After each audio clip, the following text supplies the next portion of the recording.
सो hi everyone, मेरा नाम है शाश्वत तिवारी और आज की वीडियो में हम सॉल्व करने वाले हैं एस्टेरॉयड कोलिजन। तो अगर आपने स्टैक की वीडियोस नहीं देखी तो जाके प्लीज उसे चेकआउट कर लो, काफी रिलेटेड प्रॉब्लम है। तो बिना कोई टाइम इसके अच्छे लेक्चर स्टार्ट करते हैं। ओके, तो क्वेश्चन हमसे कह रहा है कि we are given an array of asteroids of integers representing asteroids in a row. ठीक है, for each asteroid the absolute value represents its size. Absolute value आपको पता है बिना किसी साइन के, and the sign represents its direction. ठीक है, positive means right direction, negative means left direction, basically moving forward and moving backward. ये दो ऑप्शन है आपके पास।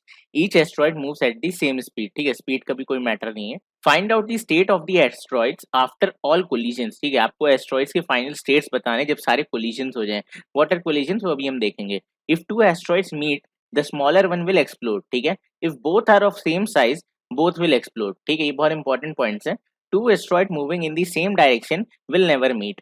समझे आप? जैसे गाड़ियां नहीं चलती हैं रोड पे कि एक साइड जाने वाली गाड़ी एक ही डायरेक्शन में जा रही है, तो वो आमने सामने कभी नहीं आएंगी। ठीक है, तो वो कोलिजन नहीं होगा।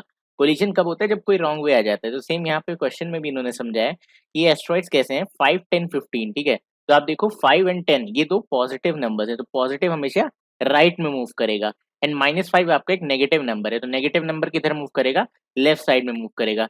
तो यहाँ पे कुछ कोलिजन हो रहा है, जैसे कि अब आपका पहला कोलिजन किस में होगा? 10 एंड 5 के बीच में होगा। तो 10 एंड 5 में 10 आपकी एक बड़ी वैल्यू है, तो छोटा वाला क्या हो जाएगा? एक्सप्लोड हो जाएगा। तो मेरा -5 क्या है? फट जाएगा। तो फाइनली मेरा आंसर क्या बचा? 5 एंड 10। क्यों? क्योंकि 5 एंड 10 सेम डायरेक्शन में, वो कभी आपस में कोलाइड नहीं होंगे। ऑलराइट, तो इसका थोड़ा अच्छा एग्जांपल लेते हैं, बिकॉज ये काफी छोटा एग्जांपल है। इससे आपको समझ में नहीं आएगा कि हमें यहाँ पे क्या एल्गोरिदम, क्या डेटा स्ट्रक्चर यूज करना चाहिए। So I have taken this array. Let's say मेरे पास पहला वैल्यू है 10। ठीक है, दूसरा है 12। तो अभी मेरी लाइन में कुछ ऐसा चल रहा है, 10 एंड 2। ठीक है, नेक्स्ट आ जाता है मेरे पास -5।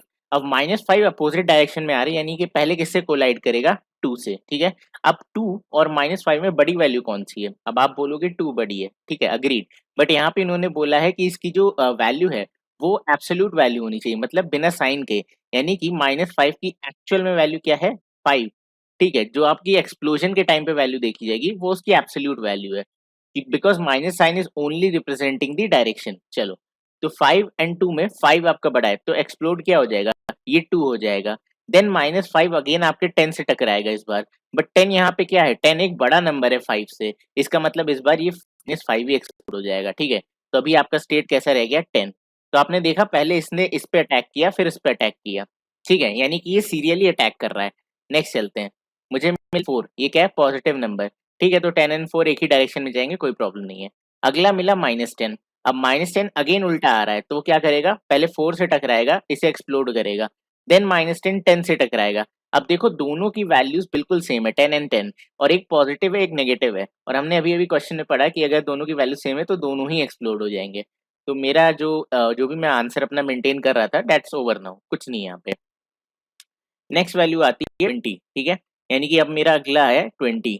अगली वैल्यू आई 30, तो नेक्स्ट वैल्यू इज 30। नेक्स्ट है मेरे पास -40। अगेन ये एक नेगेटिव नंबर है, 30 से कोलाइड करेगा एंड 30 एक्सप्लोड होगा, because 40 is a bigger number. जब मैं बोल रहा हूँ -40, then that means absolute value which is 40, correct. Again -40 20 से टकराएगा, ये खत्म। Now no elements are left, तो मेरे पास -40 ही रह गया। ठीक है, अगेन एक 40 आया। अब बताओ 40 क्या करेगा? 40 और 40 टकरा के 0 हो जाएंगे, राइट? नहीं, क्वेश्चन नहीं समझ रहे हो यार तुम लोग, क्या कर रहे हो? सुनते नहीं हो क्या?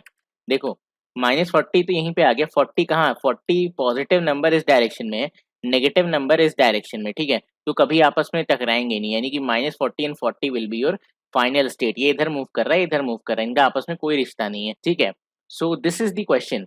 Now how will you solve this question? ठीक है, देखो यहाँ पे इंपॉर्टेंट क्या है एनालाइज करना। जब कोई नेगेटिव नंबर आ रहा है तो वो एक्सप्लोजन का कारण बन रहा है। पॉजिटिव नंबर्स आते जाएंगे, वो मूव करते जाएंगे, कोई दिक्कत नहीं। जैसे एक नेगेटिव आ रहा है, जैसे कि फॉर एग्जांपल मेरे पास लाइन में हर पॉजिटिव नंबर थे और एक नेगेटिव नंबर आया जो इससे इससे इससे बड़ा है बट इससे छोटा है, तो पहले किसे एक्सप्लोड करेगा? इसे। ठीक है, यानी कि पहले कौन खत्म हो रहा है? जो सबसे लास्ट में आ रहा है, राइट। और ये प्रॉपर्टी आपको कौन सा डेटा स्ट्रक्चर देता है? ज्यादा सोचना नहीं चाहिए, स्टैक। ठीक है, लास्ट इन फर्स्ट आउट वाला कॉन्सेप्ट है यहाँ पे, कि ये लास्ट में आया था जो सबसे पहले आउट होगा, ये उसके बाद आया था उसके बाद आउट होगा। ठीक है, तो दिस ऑर्डर, ठीक है, this order is maintained by stack data structure. तो अब हम इसे साफ करते हैं और अपना स्टैक यूज करते हैं इसे सॉल्व करने के लिए। ठीक है, मैंने एक स्टैक डेटा स्ट्रक्चर रख लिया है। एक वेरिएबल है आई जिससे मैं ये ट्रैवर्स करूंगा। अब पहला एलिमेंट मुझे मिल जाता है 10। That is a positive number. अच्छा, पॉजिटिव हो या नेगेटिव हो, अगर स्टैक खाली है, कोई एलिमेंट नहीं है, तो क्या करना है हमें? Blind insertion. ठीक है, तो आई विल से कि अगर स्टैक एम्प्टी है तो इंसर्ट कर दो। Next value 2।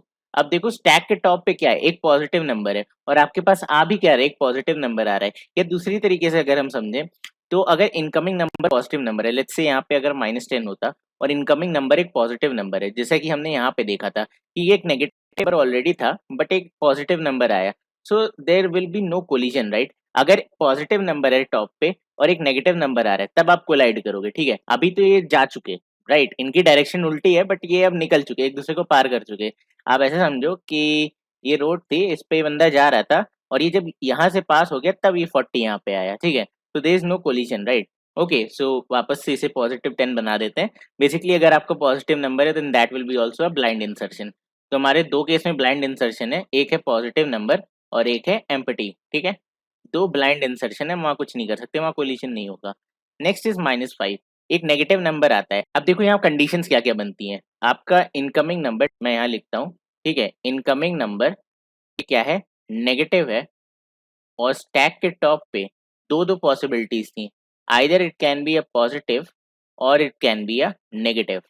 If it is a negative तो negative negative same direction, no collision, खत्म। ठीक है, but just in case it is positive, जो कि यहाँ पे है, if -5 is negative, 2 is a positive, opposite direction है, कोलिजन होगा।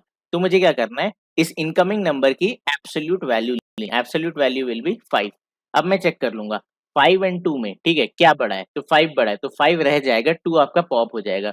तो मैं 2 को पॉप करा दूंगा और स्टैक के एलिमेंट से कंपेयर करूंगा। नेक्स्ट है मेरे पास 10। 10 एंड 5 में क्या बड़ा है, 10 बड़ा है, यानी कि इस बार ये एक्सप्लोड हो जाएगा और मैं इस स्टैक में कुछ भी इंसर्ट नहीं करूंगा। ठीक है, चलो नेक्स्ट है मेरे पास 4। तो 4 को इंसर्ट कर देते हैं, ठीक है, because it is a positive number. Next है मेरे पास -10। इनकमिंग नंबर एक नेगेटिव नंबर है, स्टैक के टॉप पे एक पॉजिटिव नंबर है, यानी कि झगड़ा होना ही है। ठीक है, अब 10 बड़ा है तो ये पॉप हो जाएगा। नेक्स्ट चलते हैं, नेक्स्ट वैल्यू है 10। ठीक है, अब ये देखो ये 10 और ये 10 एग्जैक्टली सेम है, यानी कि दो वैल्यूज अगर एग्जैक्टली सेम होने वाली हैं तो मुझे क्या करना पड़ेगा, दोनों को ही पॉप करना है। क्वेश्चन में गिवन है ये लाइन, तो मैंने क्या किया, मैंने इसे भी पॉप कर दिया और इसे मैं इंसर्ट ही नहीं करूंगा, यहीं से मैं ब्रेक कर जाऊंगा, बिकॉज अब मेरे पास कोई एलिमेंट नहीं है भाई, दोनों आपस में कोलाइड हुए, एक्सप्लोड हो गए, दोनों खत्म हो गए। ठीक है, now my stack is empty. अच्छा, यहाँ पर एक और कंडीशन बहुत प्यारी कि लेट्स से यहाँ पे 10 की जगह -16 था। ठीक है, तो अगेन आपका -10 आता, 4 को पॉप कर देता, अगला देखता -60, यानी कि दो नेगेटिव नंबर, यानी कि कभी कोलिजन नहीं होगा, एक के ऊपर एक। उस केस में मैं इस -10 को इंसर्ट कर देता। ठीक है, केस नंबर 3 भी आप यहीं पे देख लो, हो सकता है खाली 4 होता और कुछ ना होता, तो -10 ने 4 को उड़ा दिया। अब स्टैक एम्प्टी है तो मैं क्या करता, -10 को इंसर्ट कर देता। ठीक है, तो ये तीन केस भी आपको यहाँ पे हैंडल करने पड़ेंगे। So what I will do is, फिलहाल अपने क्वेश्चन पे वापस आते हैं, -60 जब होगा तब देखेंगे। ये 10 भी चला गया, ये -10 भी चला गया। Next element is 20। Positive number क्या करना है, ब्लाइंड इंसर्शन, ऑल्सो आपका स्टैक इस समय एम्प्टी है। Next value is 30, blind insertion. Next value is -40, negative number. Check करो स्टैक का टॉप बड़ा है छोटा है, छोटा है, उड़ा दो। अगेन छोटा है, उड़ा दो। अब देखो वही कंडीशन आ गई जो मैं आपसे बोल रहा था, स्टैक एम्प्टी हो गया, आपके पास नंबर है -40, यानी कि इंसर्ट कर दो। Next is 40। 40 एक पॉजिटिव नंबर है बट ये दोनों ऑब्वियसली कोलाइड नहीं करेंगे, क्यों, क्योंकि नेगेटिव ऑलरेडी जा चुका है जब 40 है, ऐसा कुछ हुआ है यहाँ पे। So anyways this is never going to collide. तो मेरे स्टैक की स्टेट क्या रहेगी, 40 एंड -40। ठीक है, तो this will be my answer. But आपको पता है स्टैक कैसे काम करता है, अगर आप इसे पॉप कराओगे तो आंसर आएगा 40 -40। ठीक है, दिस इज रॉन्ग, ये नहीं आना चाहिए आंसर। आंसर क्या होना चाहिए आपका, -40, 40, करेक्ट, यही तो होना चाहिए भाई। जो पहले है उसे पहले लिखूंगा मैं, तो मैं यहाँ एक चालाकी करूंगा, मैं एक आंसर एरे अपना क्रिएट कर लूंगा। ठीक है, किस साइज का, जितने यहाँ पे स्टैक में एलिमेंट है, कितने एलिमेंट है, दो एलिमेंट है, तो मैंने दो साइज का एरे क्रिएट करा। अब मैं क्या करूंगा, यहाँ से इंसर्ट करना स्टार्ट करूंगा। तो पहली वैल्यू है 40, पॉप करके पीछे लगा दो। ठीक है, अगली वैल्यू है -40, पॉप करके अगली वैल्यू पे लगा दो। देन आपका एरे भी खत्म है, इवन स्टैक भी खत्म, क्योंकि इनकी साइज सेम है। ठीक है, सो आई होप आपको आज का क्वेश्चन समझ में आ गया होगा। अब इसे फटाफट से कोड कर लेते हैं। तो मैं सबसे पहले एक स्टैक बना लेता हूँ, stack integer, stack is equal to new stack integer. Okay, now I can say for int int I is equal to 0, I is less than, copy कर लेते हैं। ठीक है, कॉपी asteroids डॉट length, ठीक है, dot length and then I plus plus. Okay, now conditions. सबसे पहले if stack is empty or a positive value arrives, then perform blind insertion, ठीक है।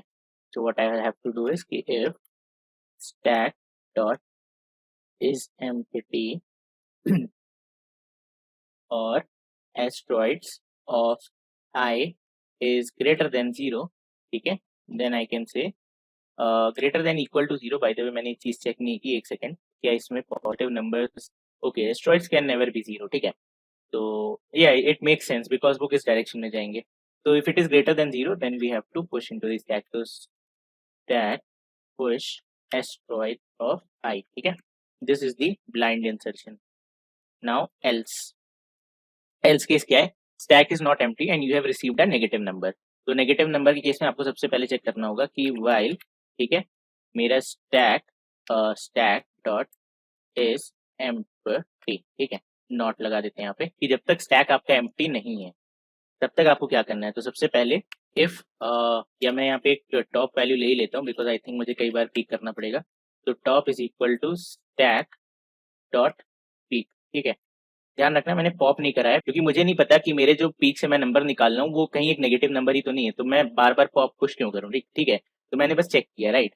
तो इफ टॉप, ठीक है, top is a negative number, in that case it will be a blind insertion। तो what I can say is stack dot push, because दोनों negative number जो आ रहा है वो भी और जो मेरे टॉप पे है वो भी, so there is no point, ठीक है। पुश करो, खुश रहो, ठीक है। so break। next is about absolute value, so what I'll do is I'll calculate its absolute value।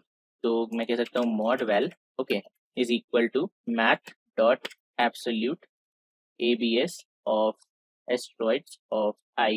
ये बेसिकली अगर आपका नेगेटिव साइन है तो उसे भी पॉजिटिव बना देगी, ठीक है। तो मैं इसे थोड़ा ऊपर कर देता हूँ, okay. So now what I have to check is कि इफ ये दोनों सेम है, ठीक है, तो मॉड वेल इक्वल्स आपके टॉप के, ठीक है। तो ये वाला केस क्या हो जाएगा, दोनों सेम है यानी दोनों एक्सप्लोड हो जाएंगे, डायरेक्शन उल्टा है, दोनों सेम है, ठीक है। तो इसको तो मैं इंसर्ट ही नहीं करूंगा, फिलहाल जो टॉप पे उसे पॉप भी करा दूंगा साथ में। तो स्टैक डॉट पॉप, ठीक है, and then we will break again. Else if, अब यहाँ पे दो ही केसेस हो सकते हैं, जो आपकी इनकमिंग मॉड वैल्यू है ये वो या तो बड़ी होगी या तो छोटी होगी, ठीक है। तो what we can say is कि इफ वैल्यू इज स्मॉल, ठीक है, तो I can say mod val is less than आपके टॉप के। तो इस केस में हम कुछ भी इंसर्शन नहीं करेंगे, कुछ भी पॉप नहीं करेंगे, ठीक है। This is a basic case, तो एल से जस्ट ब्रेक, कुछ मत करो। एल्स लास्ट केस आपका क्या है कि भाई जो मॉड वैल आ रही है वो बड़ी है, यानी कि यहाँ पे पॉप ऑपरेशन परफॉर्म होगा। तो एल से simply stack dot pop and I can से कि इफ जो स्टैक है, ठीक है, if it is empty, stack dot is empty, then what we need to do is blind insertion।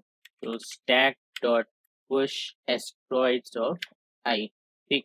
now let's break it, ठीक है। so I hope ये complete हो चुका है, मुझे नहीं लगता यहाँ पे हमें और कुछ हैंडल करने की जरूरत है।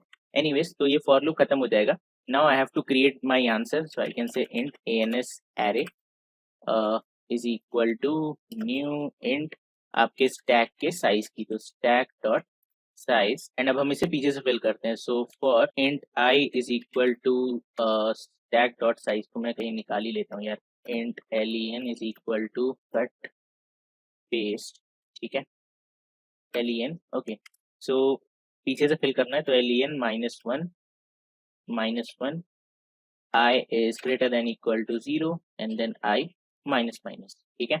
now what we need to do is answer array of I, इसमें हमें इंसर्शन परफॉर्म करनी है स्टैक डॉट पॉप, ठीक है, बस। और उसके बाद क्या करना है, रिटर्न आंसर एरे, ठीक है। ओके, सो आई होप अब ये कंप्लीट हो चुका है, इसे एक बार देख लेते हैं। तो मैंने बस अपना लूप से इटरेट किया है, ठीक है, एम्प्टी में इंसर्शन है, एल्स में इतने ये ब्रैकेट एक्स्ट्रा क्यों लग रहा है मुझे, वाइल वाला ये रहा, ठीक है, टॉप वाला ये बंद हो गया, ये रहा, ओके। ये कॉन्सेप्ट हो भाई साहब, यही कर रहा हूँ मैं, ठीक है, इसे बंद करो। ये कहाँ का है, एल्स केस का है, ठीक है, ये आपके वाइल लूप का है, ये आपके एल्स का है, ये आपके फॉर लूप का है। तो या ठीक है, अभी ठीक लग रहा है पता नहीं एक्स्ट्रा ब्रैकेट कहाँ से आ गया। Anyway, so now let's try to run it, ठीक है, इसे रन करा देते हैं एंड होपफुली चल जाना चाहिए। Okay, fantastic. Now let's submit it. And काफ़ी बढ़िया सॉल्यूशन लग रहा है मुझे तो ये पी चल भी गया, ठीक है। सो आपको प्रॉब्लम समझ में आई। आज की प्रॉब्लम में अगर आपने मेरे साथ कोड किया होगा, तो कोडिंग में बस ये जो सिनेरियोज़ हैं, ठीक है, इसे थोड़ा विजुअलाइज़ करना टिपिकल था। इसलिए मैंने पहले से ड्राई रन करा, ठीक है, कि कौन-सी डायरेक्शन है, पॉजिटिव है तो क्या हो रहा है, नेगेटिव है तो क्या हो रहा है। तो ब्लाइंडली कभी भी कोड मत करना, हमेशा ट्राई करो कि आप सारे यूज़ केसेस पहले लिख लो, ठीक है। एंड कुछ-कुछ आपसे मिस भी हो सकते हैं, लाइक जब मैंने इसे डेढ़ 2 साल पहले कोड किया था, तो इसमें एक प्रॉब्लम आई थी कि मैंने यहाँ पे ये वाला काम नहीं किया था, ठीक है। सो बिकॉज़ मुझे लग रहा था ठीक है ब्लाइंड इंसर्शन हो रहा है, क्या दिक्कत है? फिर मैंने इसे डीबग किया कि कौन-सा ऐसा टेस्ट केस है जो मुझे प्रॉब्लम दे रहा है। तब मुझे पता चला अच्छा मैंने ये नहीं किया था, ठीक है। इवन आप लोग नए हो तो आपको शायद मॉड वैल में भी दिक्कत हो। आप लोगों ने ये ना किया हो इस वजह से भी हो सकता है आप फँस गए हो क्वेश्चन में। या ये सबसे आसान कंडीशन है मिस करने की, भाई दोनों सेम है तो इंसर्शन ही नहीं करनी। वो छोटा-सा जैसे नहीं लिखा रहता है mutual fund are subject to market risk, ऐसे यहाँ छुपा के लिखा हुआ है कि भाई साइज़ सेम है तो एक्सक्लूड करने हैं, ठीक है। तो ये सारी चालाकियाँ प्रॉब्लम सेटर्स आपके लिए छोड़ते हैं, तो आपको बस क्वेश्चन अच्छे से पढ़ना है, अच्छे से विजुअलाइज़ करना है, आराम से कोड करो, हो जाता है, ठीक है। तो बस यही था आज की वीडियो में टाइम कॉम्प्लेक्सिटी इसकी टाइम कॉम्प्लेक्सिटी क्या होगी? तो स्पेस कॉम्प्लेक्सिटी अब मेरे पास एट मोस्ट n एलिमेंट्स हो सकते हैं, सारे ही एक डायरेक्शन में आ जाएँ, so big of n space, but time का क्या करना है? देखो टाइम आप सिंगल एलिमेंट उठा तो रहे हो बट आप वापस भी जा रहे हो, करेक्ट? जैसे मेरे पास 10 पॉजिटिव और 10 नेगेटिव नंबर है और सारे नेगेटिव नंबर 3-4 पॉजिटिव नंबर्स को ब्रेक कर रहे हैं। Better is to I will explain it, ठीक है, with the help of a diagram so it will be clear more, ठीक है? What I wanted to say is कि let's say your stack has something like 2 4, 8, 10, 20. So you are agreeing with me that ये positive number है big O fun operation में insert हो। Now let's say -30 came in picture, ठीक है? तो ये इसे पॉप कराएगा, इसे पॉप कराएगा, इसे पॉप कराएगा, इसे पॉप कराएगा, इसे पॉप कराएगा। So I had 1 2 3 4 5 5 elements inserted plus 5 time I did the pop operation, तो टोटल 10 टाइम्स, ठीक है? व्हिच इज अगेन 2n, ठीक है? But let's say n is not 5, अभी हम और नंबर देखते हैं, ये छठा नंबर था, सातवां नंबर था -70, आठवां नंबर था 80, देन था 100, ठीक है? ऐसे समझते हैं, ठीक है? -30 ने अपना काम कर दिया, ये इंसर्ट हो गया, ठीक है? जब -70 आएगा देखिएगा नेगेटिव नंबर है, बिग ऑफ 1 ऑपरेशन, ठीक है? 80 आएगा वो भी इंसर्ट हो जाएगा, देन आपका 100 आएगा वो भी इंसर्ट हो जाएगा, ठीक है? तो आप जो पॉप्ड एलिमेंट्स हैं उन्हें दोबारा कभी नहीं देख रहे हो। सो या आई एग्री कि ये कितनी बार चला, ये आपका 10 11 12 13 14 टाइम्स चला। I am agreeing on this point कि ये 14 टाइम्स चला और आपके पास एलिमेंट्स कितने थे 1 2 3 4 5 6 7 8 9, आपके पास 9 एलिमेंट्स थे, तो ये डिफरेंस 5 टाइम ज़्यादा चला, ठीक है? So it is again a multiple like n plus this is n plus 5 और आप कांस्टेंट्स अवॉइड कर सकते हो। इट इज़ नॉट लाइक कि आप n स्क्वायर टाइम कर रहे हो, n log n टाइम कर रहे हो, ठीक है? तो ये चीज़ आपको समझनी पड़ेगी कि it is slightly more than n, ठीक है? बट डेफिनिटली अगर आपने टाइम कॉम्प्लेक्सिटी की वीडियो देखी है मेरी तो आपको पता है this is again a ON solution. So या बस यही था आज की वीडियो में। आई होप आपको समझ आया होगा आज की वीडियो और काफ़ी इंटरेस्टिंग प्रॉब्लम थी, बहुत सारे इंटरव्यूज़ में पूछी भी गई है, तो प्रैक्टिस कर लेना अच्छे से एंड यही था आज की वीडियो में। मिलते हैं आपसे अगली वीडियो में, तब तक के लिए bye bye and take care.